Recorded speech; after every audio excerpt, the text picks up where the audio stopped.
we'll. Usual suspects. All right. Good to have lots of friends. All right. Well, let's get started. Thank all of you for participating in this free LIRA weekly seminar focusing on COVID and the workplace. As some of you know, LIRA has been holding these weekly seminars since April, I believe. They've been very well attended. There are additional ones that will follow this one. And it's fantastic that the organization is gathering people with this level of expertise and interest in the work that we all do, that we can still be together and advance knowledge and learning. So I want to thank the organization for inspiring us all to get together. And let me make one other little pitch for LIRA. If you're not a member, it would be great if you would become a member. And if you need to renew like I do, go ahead and do that right away. So thank you again. Today, our focus is going to be on the construction industry and working safely under this pandemic and what it means and how it's been approached by labor and management, a key essential industry. And we've got 4 speakers. And what I'd like to do is just briefly, if you don't mind, read their bios, brief bios. And Mark, that's when I get to you, I'll let you introduce yourself and fill some information in. And then we will begin our session. So let me start by introducing my academic brother, colleague, Dale Belman, who's a professor at the school. There he is, he's waving, School of Human Resources and Labor Relations at Michigan State University, former president of the Institute for Construction Economic Research. Dell's recent research includes deconstruction and rebuilding of the labor standards, American residential construction industry, rebuilding residential construction. In the edited volume, Shifting to the High Road, Job Quality and Low Wage Industries, published by MIT Press. Dale is actively engaged with the signatory construction sector and is currently involved in a study of U.S. construction apprenticeship systems with the goal of better informing policymakers about structures, strengths, and weaknesses of the current construction apprenticeship system. And Dale has brought together some data on the employment effects of COVID-19 in the construction industry that he's going to share with us. Also joining Dale is my good friend and brother, Dan Allen. Dan serves as the executive director of the Construction Industry Service Corporation, better known as Cisco to all of us in the Chicago area, and has held that esteemed position since 2013.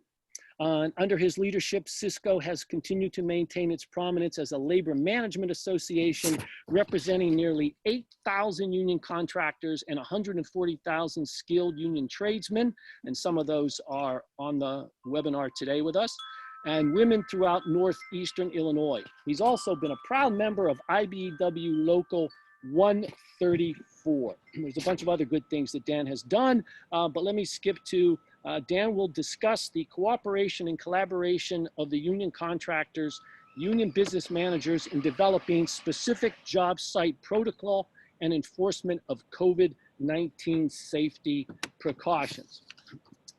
And also joining us, and deeply appreciative of Chris for agreeing to jump into this panel rather late in our planning. Chris, is it Trahan? Did I say that right, Chris? Is that the way you pronounce your middle name, Trahan? Yeah, close enough. All right. All right. Chris Trahan Cain. Chris is executive director of the Center for Construction Research and Training. She leads its construction research, training, and service programs funded by federal agreements, grants, and contracts. Chris partners with CPWRs, external partners in government, construction, and non-construction unions, and the larger construction safety and health community. She also serves as the director of safety and health for North America's building trade unions, the umbrella organization known as the Building and Construction Trades Department, and she's been working for the building trades for 24 years. Thank you, Chris, for joining us. And then finally, Mike Crawford. So Mike, this is your opportunity. You can speak briefly to your own resume. So go for it. Thank you, Bob. My name's Mike Crawford. I'm on staff with the Michigan chapter of the National Electrical Contractors Association. We're an employer association based in Lansing, Michigan. We hold the bargaining rights for over 300 union contractors signatory with labor agreements with the IBEW. We negotiate with 10 IBEW local unions in outstate Michigan. We have about 25 labor agreements with the IBEW. I've been with the association since 1978. I've been in the union construction industry since 1974. It's been our pleasure to have negotiated lots of different labor agreements with the IBEW over the years. Last year, under labor agreements negotiated between our chapter and the IBEW 10 locals that we bargained with, we did about 5.5 million hours of work. I will be joined today by our executive director, Neil Parish. Neil will be our new executive director. He started this year, and Neil has been a great addition to our staff. And together, Neil and I will talk about the impact of the virus on labor relations and construction job sites here in Michigan. Well, thank you, Mike. Very, very impressive.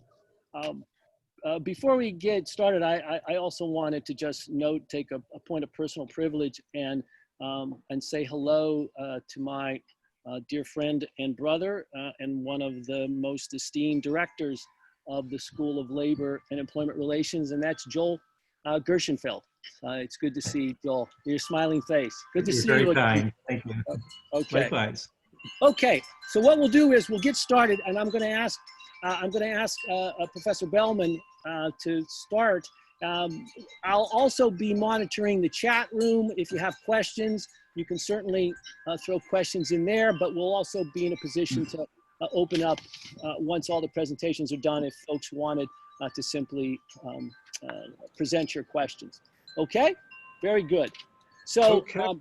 Dale, and I see that people have muted their mics. That would be a good idea if you're not speaking, to just cut down on any kind of background noise. Okay, Dale, you're up, my friend. Okay, well, I'm probably almost the right person to begin because I'm going to be extremely brief on this. As much as I study the construction industry fairly closely, the COVID crisis, the COVID event, whatever we care to call it, has been very fast moving, and therefore trying to get information the way I typically do through government agencies, through talking with people personally and so on, has turned out to be rather difficult. So I thought what I would do instead is that talk a little bit about what's happened with employment in construction since, if you will, April of 2019. I can actually move that up a bit. But just to let you know, overall in construction, and here we're talking about employees, these are figures from the current population survey. And so in this case, this really only covers employment. But as of April of 2019, there were 7.4 million employees in construction. And in point of fact, in March of 2020, and this is a preliminary result, there were 7.3 million employees in construction. So what we can see is that there's actually very little change up until March, which is when COVID essentially took off. That's when we started having the shelter at home orders and so on. As of April, and this is preliminary, there were 6.5 million employees in construction as a whole. So it's dropped by just shy of 1 million employees in a period of roughly 1 month. And it's probably dropped further than that because this doesn't include the self-employed. Okay, so there are many, many self-employed construction workers, and they're not going to be included in these figures. In going through them, it's actually broken out. And of course, the largest loss has been in specialty trade contractors, where about 700,000, employment has dropped by about 700,000 relative to what it was a year before. And again, we could actually work back and say, where was it back in March? And it was the same as in March of 2020 as it was in April of 2019. So the COVID crisis is very fast moving, but it has substantially reduced employment. I think when we get our May figures, we're going to see further declines in this. These figures are as of, the April figures are as of the third week of April 2020, and we should have the May figures out in a week or less. So there's been a substantial decline in employment in construction. This has also meant a substantial increase in unemployment. Construction typically runs about twice the unemployment rate of the overall labor force. And in April, the unemployment rate, well, I should say in March, the unemployment rate was around 5%. In April, it was up around 18%. I would expect that to climb very rapidly in the May figures. So we have the good fortune that our most current survey is very current, but construction has been very hard hit by COVID. I'm done. On time, under budget. Wow, well done. On time and under budget. That's a good, that is a good example to set for the rest of the panel. Thanks, Dale. Okay, how about we just follow the order in which we introduce people, in which I introduce folks. So I'm going to ask Dan Allen of Cisco to follow. Dan? All right, well, good afternoon, everybody. And thanks, Bob. And I'm going to try to be brief as well, but I would be remiss if I didn't give a shout out to Bob and what he does at the University of Illinois Labor Studies. Here in Illinois, we were under attack for over 4 years.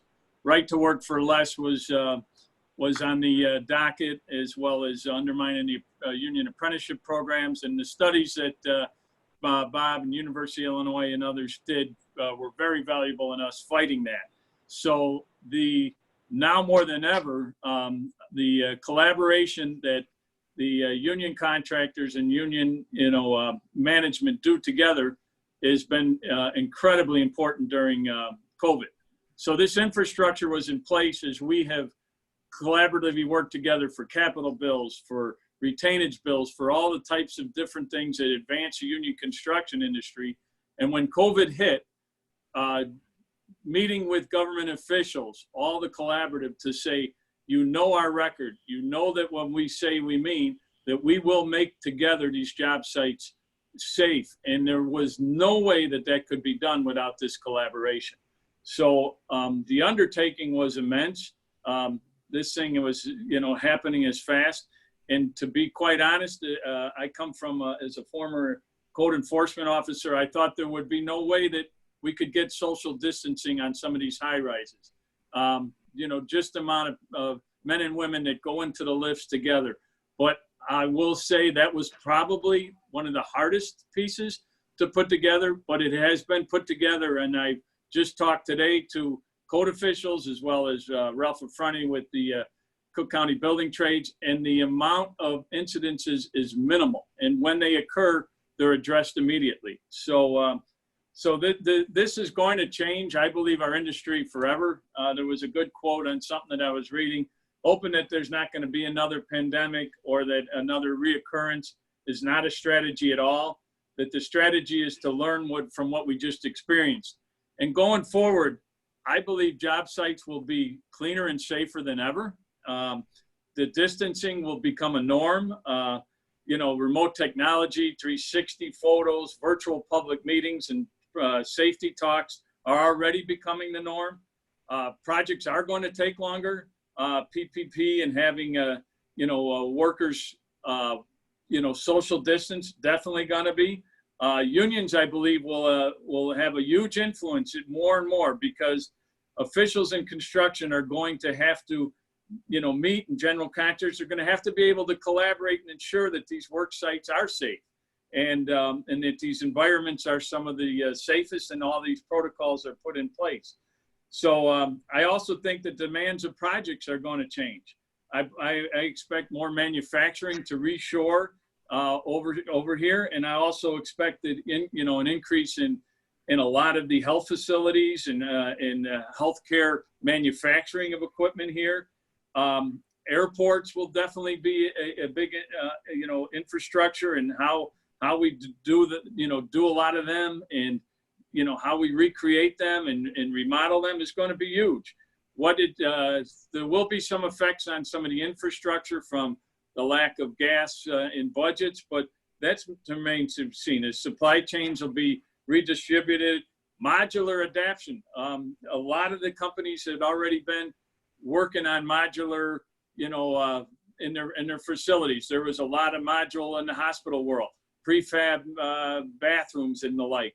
And labor and management had been working together already, and I expect that to increase, because, as you know, that can certainly limit exposures and limit the amount of people in a controlled environment.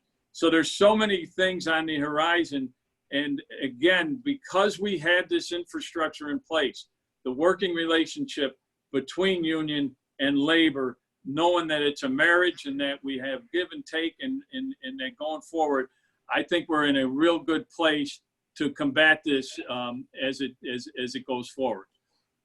So thank you. Thank you. Thank you, Dan. Good to hear from you, and thanks for the shout out. Always appreciate it. Okay, so then next up, we're going to invite Chris Cain to speak with us. Chris? Hi there. I'm going to throw some slides up. I hope it's seamless. Okay, I assume folks can see my slides. Let me know if they can't. So I run CPWR, and we are the nonprofit research and training arm of North America's Building Trades Unions. I also serve as the Safety and Health Director for NAB2. And in that regard, we've been putting out some guidance for the construction industry since early March, because as Dale already said, we still had a lot of people working when a lot of other people were not. In April, the officers of the building trades decided to turn our guidelines into a quote-unquote standard, or a set of standards. These are basic expectations for what we want to see on job sites across the country. And I'm going to go through these. These documents are available, and I'll talk about where you can find them a little bit later. But basically, the standards call for employers to have a plan, an exposure control plan. The hazard is there. If you're an occupational safety and health person, you know about the hierarchy of controls. This is the way we apply controls to known hazards on job sites. And if you have a plan, you have to address the hierarchy of controls. You have to have somebody in charge of it. So you need someone on the site to take control and ensure that the plan is implemented, and that training has to occur on all levels. We need to train workers, managers, four persons about the hazards. This hierarchy of controls image is from NIOSH, the National Institutes for Occupational Safety and Health, and it relies on using the most effective controls to eliminate workplace hazards as the most effective controls that you possibly can. So we always apply those controls first, things like elimination and substitution, and when you can't remove all residual hazard, you rely at the bottom of the hierarchy, personal protective equipment. So when you think about the hierarchy of controls and elimination, it's really about eliminating diseased workers from the job site. It's an imperfect way to do it because so many people who have COVID-19 are asymptomatic or pre-symptomatic. But at least for the symptomatic workers, you need to ask workers to self-identify the symptoms associated with COVID-19, do temperature checks, and make sure that workers who are sick are removed from the job, and work areas need to be disinfected, and this is kind of on a regular basis, as well as if you have someone on the job site who has COVID-19. And contact tracing, trying to figure out what other workers were exposed to that worker, needs to be done. When we jump down to administrative controls as the next set of controls on general job sites. There are some job sites that can use engineering controls to isolate people from the hazard, but not every job site.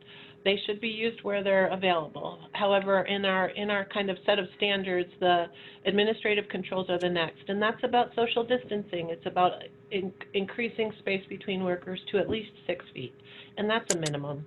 And how do you do that? I think I've heard the stories of how they're dealing with high-rise construction and the lifts in Chicago since the beginning. And so those kind of stories are really important to identify job site choke points and eliminate them, and hoists and elevators. Also egress and ingress to job sites, break areas, and how workers are transported on the clock, but also, encouraging workers to drive themselves and not carpool. That's kind of tough sometimes. But what we want to do is administratively create distance between workers through different ways to do that. The list is endless. And also cleaning, high-touch surfaces, regular and frequent disinfecting of those surfaces, and ensuring that disinfectants are available and replenished on the job. Also, hand washing is a basic administrative control.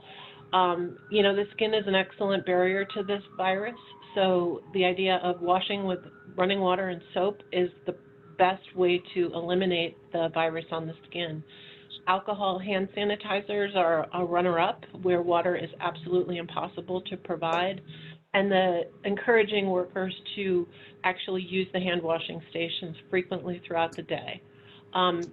Further down on the hierarchy of control, the last line of defense is personal protective equipment, and this is one where our standards kind of get crosswise between what people are really doing, but it's important. I need to note that face masks are not personal protective equipment. It's not a respirator. A respirator is designed to protect the wearer from airborne hazards. So our standards call for when a worker needs to be within 6 feet of another worker, say in a confined space or elsewhere, a respiratory protection program has to be implemented. There's nothing that we've said that opposes the use of cloth masks, and municipalities and governments and all sorts of people are recommending them. It's a good practice for source control to protect, not to protect, but to stop a virus at the point of the infected individual, or at least slow it down, but it's not the same thing as personal protective equipment. It's not a respirator. These are respirators. You hear about the N95s that are in such high demand in healthcare because they really do rely on disposable respirators, but there's a whole host of respirators that can be used and are used in construction that are effective against this hazard, and it's any respirator, half face, full face, negative pressure, positive pressure, disposable or elastomeric, with the filter ratings that are up here, and these are NIOSH certified filter ratings for respirators. So the next thing I wanted to talk about, while I still have a little bit of time, I believe, is what else we've done. At CPWR, we have established a clearinghouse for COVID-19 construction information, and we're trying to collect as much as we can. This is what it looks like. There's a website at the top. It's covid@lcosh.org, and we've just stood this up to collect and provide information, the best information we can. Here are the categories. The one here, safety in action, is about, like, the example of how do you safely use lifts in high-rise construction. We're looking for specific examples with images if possible. We'll write them up and share them with others in the construction industry. And we're also collecting information across all of these categories of items related to COVID-19. The state and local requirements have been particularly valuable because we have states who are issuing standards or issuing regulations that are all across the board. So especially when folks work in different states, it might be helpful for them. Again, these are more categories in our clearinghouse. We want your information. If you see good practices or know about programs, just send us an email. We've established COVID-19 at cpwr.com.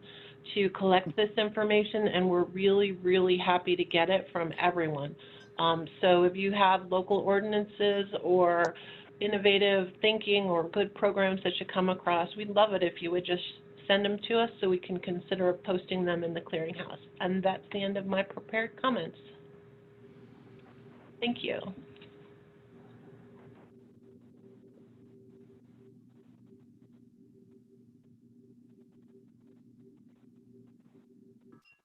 Here we go. I now. Here you go. I'm off mute. I was practicing what I was preaching. Thank you, Chris. Finally, we get to Mike Crawford, and Mike, you may have a couple of colleagues who are going to assist you in this, in your part. So why don't we get you started? Thank you, Bob. First of all, I want to say thanks to Mr. Belman for the invitation to be a part of this program. When Dale contacted me initially about the program, he asked me to discuss the economic impact and labor relations impact of this virus on construction sites. Specifically, our chapter negotiates labor agreements with 10 local unions in outstate Michigan. We have 70 counties. We do everything from Ann Arbor to Wakefield, which is in the far western part of the UP. The virus has hit Michigan pretty hard, and I'm going to spend a little time talking about that. Most construction projects have a definitive start and stop date. The virus annihilated those schedules. We didn't just lose the 7 to 10 weeks that non-essential projects were shut down, but many of the projects going forward will be dramatically disrupted. Most construction contractors win work by being the low bidder to a hard dollar fixed price construction contract. Our bids are based upon combining the skilled trades labor through the IBW, our material, and our project management skills into a price that we contractually promise to deliver at a fixed date of completion. Most projects are bid based on a 5-day, 40-hour work schedule. On many projects, the virus just destroyed that work schedule. Now we have to limit the number of workers on that project to comply with the physical distancing requirements that are part and parcel of how we build projects today. So instead of having, as an example, 10 electricians on a job site, at the same time, we now may have to split up those same 10 electricians into 3 shifts, or put them on a 7-12 schedule to spread them out to get the correct physical distancing. And that costs money. Now we have to spread additional money to sanitize the tools, gang boxes, electrical material, break areas, bathrooms, any place on a construction site that an electrician is going to be around. Now we have to spend more time, and which is money, on checking our workers into the job sites on symptom questionnaires and non-contact temperature screenings. And again, electrical contractors are subcontractors to general contractors. So we're at the whim of how a general contractor is going to set up that construction site. So on a 50-person construction site, it's going to take time for the electricians and the carpenters and the plumbers and pipe fitters to stand in line to get screened before they go into that work. None of this was included in our original bids on our firm price bids. And many construction project owners are denying construction contractors the request to recover these unforeseen costs. In addition to increases in labor costs, we're experiencing delays in receiving material and price increases on many items, many electrical manufactured items that are coming all throughout the country and unfortunately throughout the world. Some electrical material has components made in China, and some of that material has been way held up. So as a result of delays, it's costing more money to try to build projects that we had no idea of the delays that we were going to run into. But these changes are absolutely critical. They are necessary because we absolutely have to improve the job site safety to help protect our electricians. This is important. So schedule disruptions set the stage for the economic disruptions that impact labor relations. And I'm just going to run a couple items before I turn it over to Neil.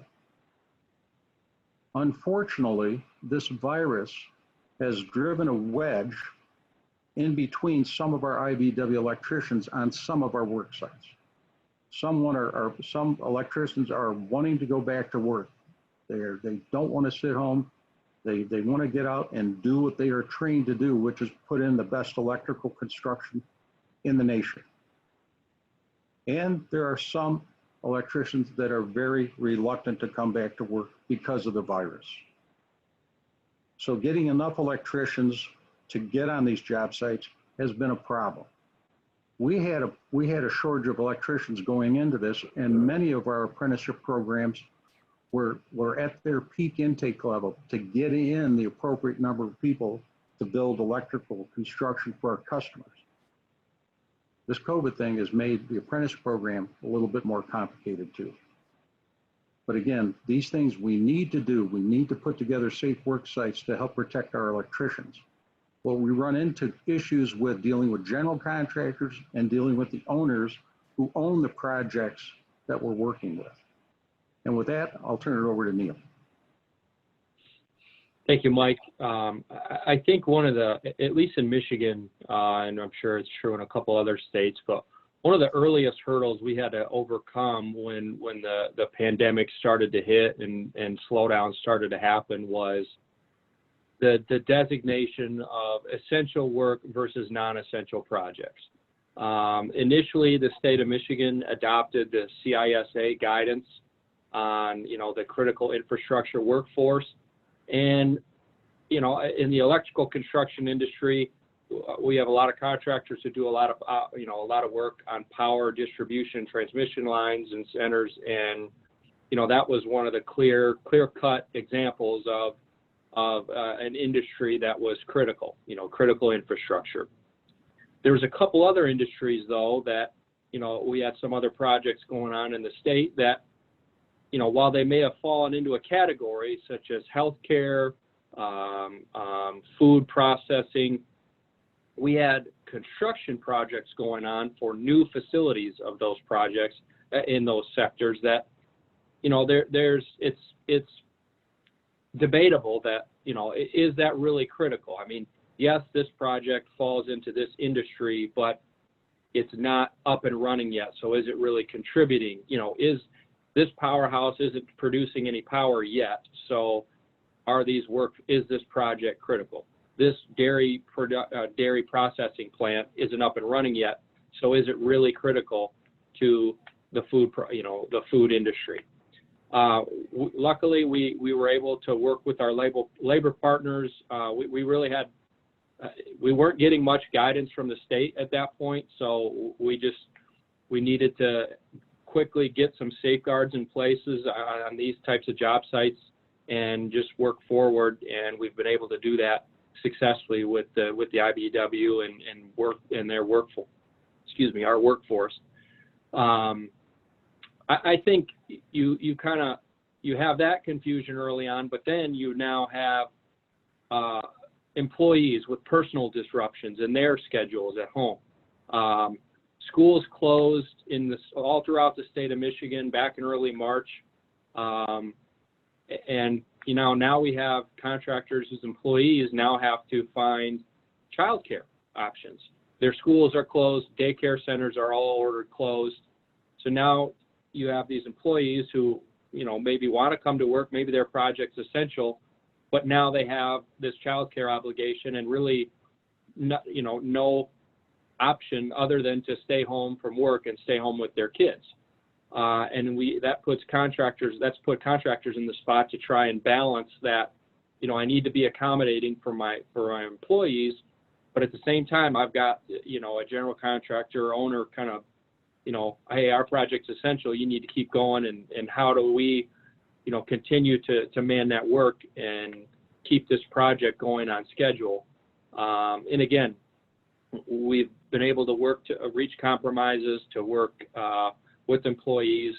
And so far, I think, there's definitely going to be bumps in the road throughout this process, but so far so good, I think, in terms of, now that the state's been able to open back up, I think people have figured out how to adjust and change their personal routines. And I think, with our stay-at-home order, with how strict it's been, I think a lot of people were pretty eager to go back to work and just get out of their house once these projects were able to open back up. I want to speak to some of the kind of creative labor relations solutions we've come up with our IBEW partners. One of the issues that's built into all of our collective bargaining agreements has to deal with employee recall. Obviously, we've got a book system in which, our contractors, when they have a need for employees, they call the union hall and they go off the book, top to bottom. This pandemic kind of created an issue because, we had job sites closing for no other reason other than the pandemic, because we had the state order. We wanted two things, and I say we, I mean NECA and the IBEW wanted two things. Number one, we wanted those employees to be able to go back on the job sites that they were working on and to work for the contractors that they were working for. But number two, we wanted our contractors to be able to get their key people back. I mean, and NECA and the IBEW, within the first week and a half of this pandemic starting, created a national agreement that both it protects not only the employee's right to work in a safe environment. There's some, anti-retaliation provisions that are kind of built into that agreement, but also it protects that contractor's ability to rehire their laid off and furloughed employees once they're able to get back to work. We've worked with some of our local apprenticeship committees. One of the things that's not unique to the restaurant industry and some other industries is that, the increased unemployment benefits have been kind of a sweetener for some folks to maybe stay home and not, be as eager to return to work. And for the most part, we've primarily only had issues with that when it comes to our apprentices. The extra $600 a week, puts them close to, if not more than what they would normally earn in a week, just on their check, excluding their pension benefits and health insurance and that. But, it's understandable that an apprentice, typically a younger person, they're not too worried about losing their health insurance by being on unemployment benefits. And we've had to partner with the labor side of our joint apprenticeship committees to kind of get the message out that, we need to be able to continue to man these, to staff these projects so that we don't lose these good customers. And so that you as an apprentice don't necessarily ruin your reputation with some of these employers that are on this committee. And also we've had to do that while kind of balancing the fact that we've got apprentices out there and electricians out there who do have legitimate health concerns, and we need to work with them and be accommodating with them to make sure that they're able to return to work when they're safe, and that we have the appropriate safeguards in place on these job sites. A couple of the other, one of the other things we've seen, I dealt with this issue in Bay City, Michigan, early on in this pandemic. I was on a project that was deemed essential, and we had a general contractor who typically not been, open to working with union subcontractors. And here we are lucky enough, we got this job with them, and early on they were trying to get employees to sign a document that looked to be almost an assumption of risk document without, spelling out right on there assumption of risk. And that was, problematic for a number of reasons. Number one, our contractor who was on the job. Neil, I'm sorry, Neil. I hate to interrupt. I just want to ask if perhaps you could begin to wrap up your comments so that we've got a few questions that are coming in, and I just don't want to lose time for the discussion. I'm fascinated. I'm taking notes here, but I got a lot of questions. So, okay. Thanks, my friend. Yeah, no problem. I'll wrap up this story and just be done.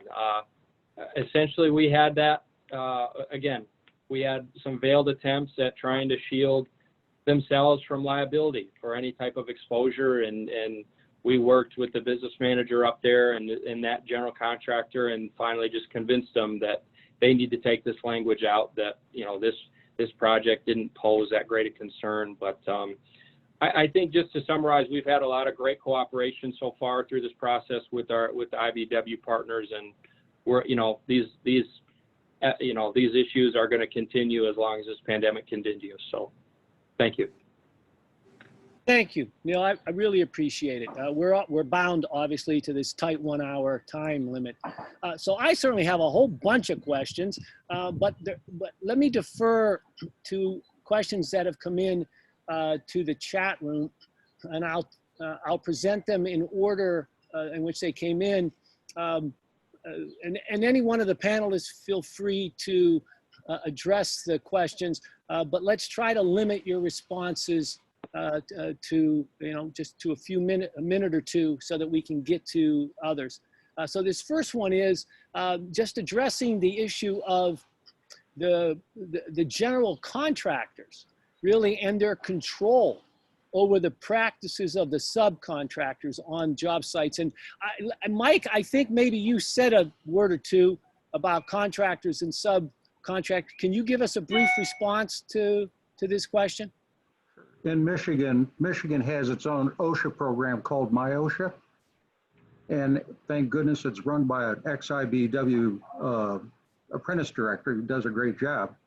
But in Michigan, general contractors set the tone for safety programs on construction sites. So we'll have NECA members and IBEW folks working together to do a great job on safety. And then a general contractor will step in and negate many of the great things that we're doing.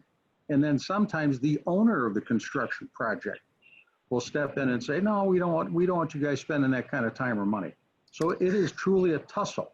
And you run into a fine line of, yeah, sure, we would love to straighten out this general contractor construction owner, but as soon as we do, you know, that's the last time we're building buildings for them. But we absolutely have to protect these construction sites. Our electricians, we can't be endangering them with inappropriate sites.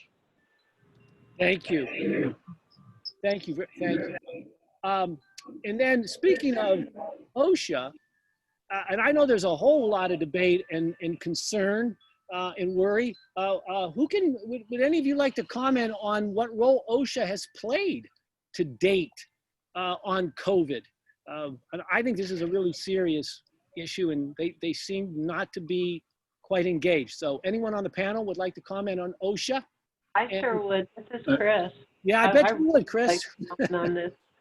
Well, you know, OSHA has been largely missing from taking a leadership role in dealing with this hazard. You know, it's a workplace hazard. There is a responsibility under the OSHA Act for employers to create a safe workplace, and this is a definite hazard. It's recognized in the workplace, and it needs to be addressed. Early on, they issued some really bad guidance early on in this pandemic a couple months ago that I found really harmful, and we've been talking to them a lot at the national level. I appreciate states like Michigan, California, and some other state plan states who run their own OSHA programs, who have led very well at the state level. So we've really been pushing really hard. Not NAV2, but the AFL-CIO filed a lawsuit to compel them to do a emergency temporary standard. We'll see if that helps. I don't think OSHA will voluntarily issue any type of standard. However, I was just pleased as punch this week. OSHA issued guidelines, some guidance for the construction industry on how to deal with COVID-19. It's brand new. They snuck it out, I think, about 11:55 Monday night or Tuesday night. So it was a real surprise that they actually did it. And it's very good from my perspective, from a worker protection perspective. It talks about how the employer needs to apply the hierarchy of controls. It talks about the need for social distancing. It addresses face masks in a really practical way, in my view. And it does remind employers that if they require respirators to be used, that they need to follow the regulations related to respirators. And it doesn't go quite as far as saying you must put people in respirators when you can't do distancing, but it almost gets there. So it's a great guidance document. It's just been issued. I'll find it and post a link to it if we have time in the chat. Great. So yay for OSHA coming along. My cynical side said this is in response to the fact that they're being sued, but at the end of the day, they've issued good guidance, and that's really important. So That's a good update. Thank you. Thank you, Chris. A question also came in about whether or not there's any real evidence around COVID within the construction industry that the states are actually enforcing the health conditions, preconditions. And apparently they do vary by state. So does anybody have, I don't know, Dale Belman, do you have any data on enforcement? Does anybody want to speak to that? No, you're shaking your head. Yeah. We're seeing some data on the complaint process, and we're seeing that there are complaints being filed on COVID-19 with OSHA. They're not doing a lot of on-site inspections unless somebody dies or in an imminent danger situation, and typically they don't consider contracting a disease an imminent danger. So we don't see a lot of on-site work from the federal OSHA side. The states are doing different things, so I can't speak to them. I appreciate the comments of the gentleman from Michigan. So, and even health departments at the state level and at the local level are issuing guidance and standards that they're expecting contractors to adhere to, which makes it difficult, but it's good. Good. But on this topic, Dan Allen, I don't know whether you want to jump in here. In terms of enforcement, wasn't there some I don't want to call it pushback, but there was some interaction with Mayor Lightford's health department in Chicago on a couple of related projects. Am I remembering this correctly? Well, just exactly that. So the enforcement piece, again, the general duty clause of OSHA, talking about safe, but then getting specific for COVID is so important. And I did see like Chris said, the latest that came out, which is a good step. But the bad part, there's a good part and bad part. So the city of Chicago has been cooperating, allowing job sites to start early, even though, you could be making noise. So the contractors have been real good about staggering time, staggering breaks, cooperatively working with the unions. And then the complaints that would come in where there isn't social distancing in that, they're going to a building inspector and they have no enforcement there. So it's going to a health department agency. You're talking about people that are normally going into daycares and nursing homes, totally ill-equipped. So it's going to have to, be legal implications, contractors worried about eventually being held responsible. And it is the general contractor's responsibility to make this safe. And again, our experience here in this area has been some really amazing cooperation that the union and the contractors have sat down and demanded this. Union business agents have been going out, and wherever they find an incident, it's been directed immediately. And the incidences have been very, very few and far between and been addressed. So without that OSHA enforcement tool, this thing is going to be, an issue because it's not going away. Thanks, Dan. I would just point out to folks that Chris has very quickly applied she's posted the link to the OSHA guidance in the chat room if you're taking a look at it. Thanks, Chris. Appreciate doing that. If I could, I want to throw a question out. Hopefully it's a little provocative, but it's been brought to me when essential workers were defined. And I had people who were coming up to me asking about essential work.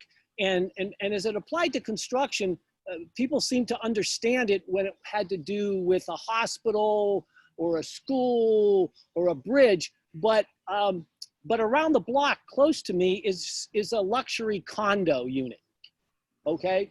And that work has been consistent. No one has stopped that work, it's gone on. And so on behalf of all those people who asked me this question about, well, what part of construction is essential or isn't, and should it matter at all? I want to throw it out there to the panel. I know you want to keep everybody working, so that's a good thing, but how have you dealt with, and has there been any challenges to whether the work itself is essential as opposed to the workers being described as essential workers? Anybody want to take that on? Well, I could jump in that we actually had some pushback. There was a couple of new aldermen in the city of Chicago that raised that very point, and we were able to go and they gave specific job sites where they had concerns over, and because they had eliminated the curfew on starting real early or late. These particular jobs were all non-union. We actually went to them all, and they were not practicing, any of the safeguards. They were documented. A lot of them had code violations, so inspectors were then brought out, and it was shown that the collaboration of working with the safety was being done by the union contractors and the union workers. And as far as there is, that point, if you were to stop construction, you can't start it up. It's like stopping a production line. So even though they're working on that particular high rise that you might not see, when they're building the 3,000 bed hospital that they built an incredible amount of time with emergency, system 3 emergency backup, system 1 for a hospital in regulated air, and they really built that overnight. That construction has to be up and running again, but it has to be safe. So that's the collaboration, that if you stop this machine, you will stop it. And even our apprenticeship programs, temporarily stopped, and now we're safely coming back to them, socially distancing, training those apprentices. Just like Mike said, there's a worry about shortage if we don't do that. So it's kind of like you can't stop one wheel of this machine without affecting it. Thank you. Thank you, Dan. I think it's a challenging question, and you have to deal with the optics of it, I think, for a general observer. So I appreciate the nuanced and layered response. I do have another question. I heard, I think maybe Mike and Neil, you talked a lot about the cost implications of COVID and going forward, probably for a prolonged period of time. And I wonder if this has raised concerns about competitiveness. Obviously, you have the most skilled, safest, most productive workforce. But does this raise some concerns in terms of competitiveness when it comes to project bidding going forward? It does raise concern because even though we've got a great MIOSHA program, which is run by an ex-IBEW member, he's done a great job. What you run into in Michigan, Michigan's got 83 counties. It's a big state. And around the major metropolitan areas, we get pretty good enforcement of the MIOSHA standard and the electrical license law standard. Unfortunately, there are certain parts of the state that don't give a darn about enforcement. So for a union electrical contractor to work closely with their IBEW counterparts to put together a competitive price, the non-union folks don't do a whole lot of the things that we're talking about.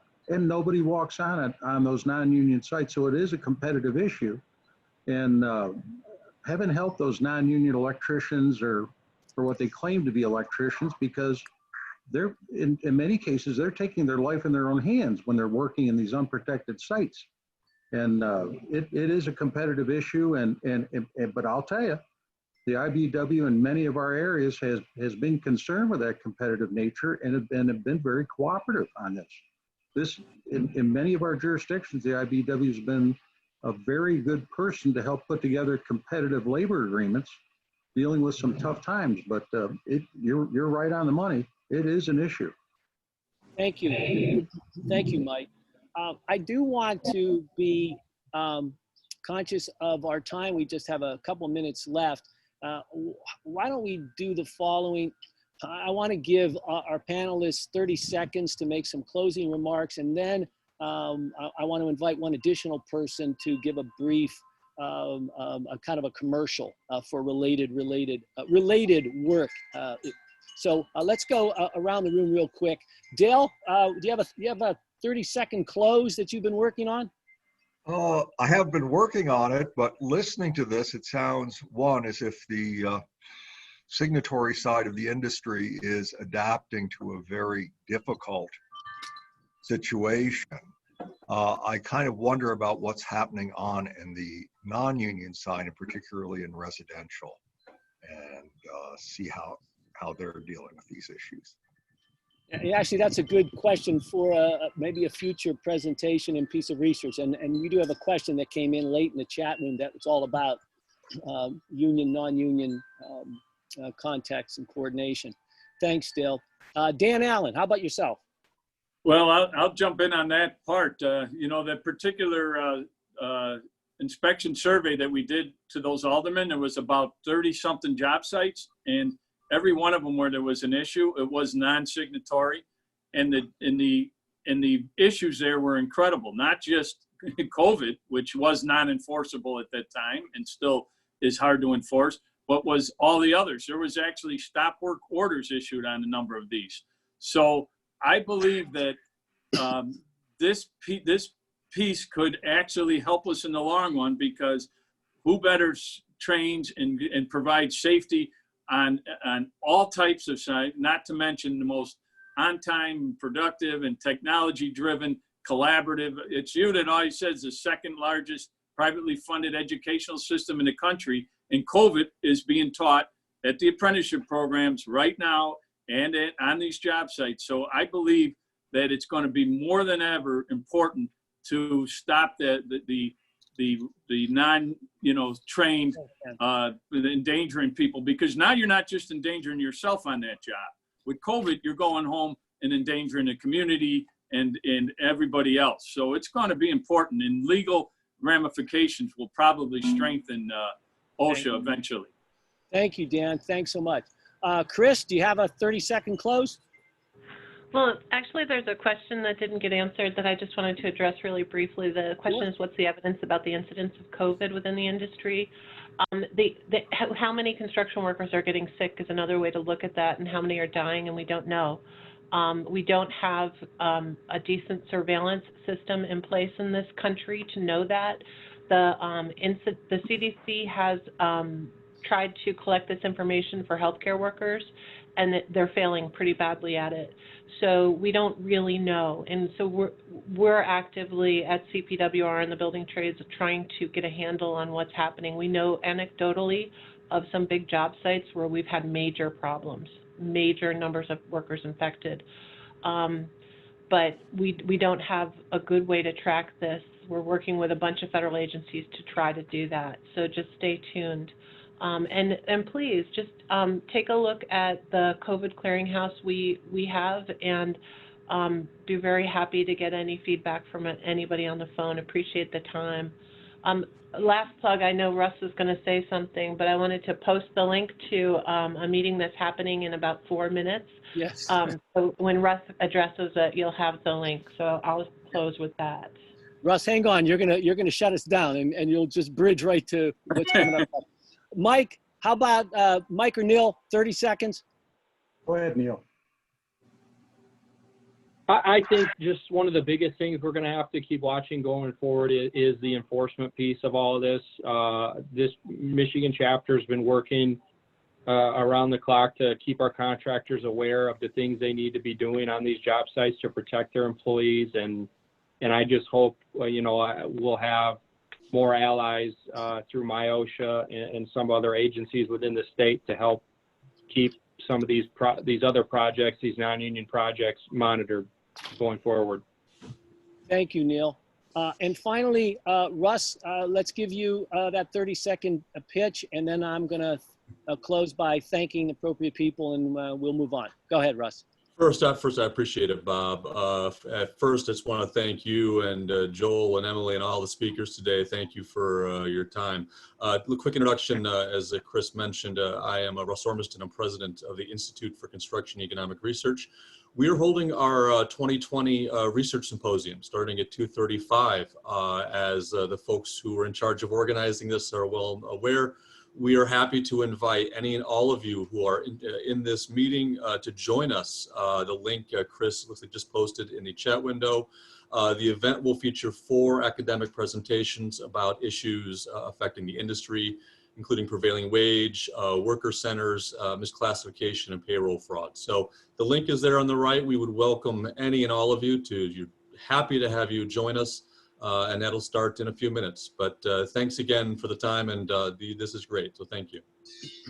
Thanks, Russ. I'll encourage folks to join that invitation.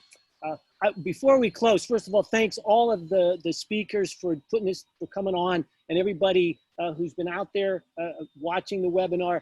A special thank you to Emily Smith and Bernadette Tiemann, our wonderful staff at LIRA that have been working all of this so hard. Thanks for making this an enjoyable program. And with that, I think we've touched all the bases we have time for.